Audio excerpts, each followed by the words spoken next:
அஸ்ஸலாமு அலைக்கும் வரஹ்மத்துல்லாஹி வபரகாத்துஹு. எல்லா புகழும் புகழ்ச்சியும் அல்லாஹ் ஒருவனுக்கே உண்டாகட்டுமாக. சர்தாரே முஸ்தபா ஸல்லல்லாஹு அலைஹி வஸல்லம் அருமையானவர்களே, ஸல்லல்லாஹு அலைஹி வஸல்லம் கடனை பற்றி அழகாக சொல்லியிருக்கிறாங்க. ஸல்லல்லாஹு அலைஹி வஸல்லம் எல்லா தொழுகைக்கு பிறகும் துஆ செய்வாங்க. அல்லாஹும்ம இன்னி அஊது பிக மினல் மஅஸமி வல் மகரமி. யா அல்லாஹ், என்னுடைய பாவத்திலிருந்தும் என்னுடைய கடனை விட்டும் என்னை பாதுகாத்து தந்தல் உரிவாயாக என்பதாக துவா செய்வாங்க.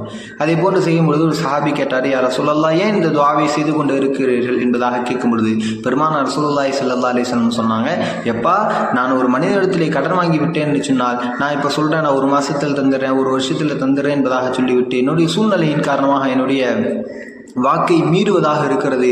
அதன் காரணமாக ஒரு விஷயம். இன்னொரு விஷயம், அதிகமாக பொய் சொல்ல வேண்டியதாக இருக்குது. அதன் காரணமாக தான் அந்த துஆவை செய்கிறேன் என்பதாக சொன்னாங்க. அல்லாஹ் ரஹ்மான் உங்களுக்கும் எனக்கும் கடன் இல்லாத வாழ்க்கையை தந்தளி விடுவானாக. என்றும் அன்போடு உங்கள் கோவை BSS மௌலானா. அஸ்ஸலாமு அலைக்கும் வரஹ்மத்துல்லாஹி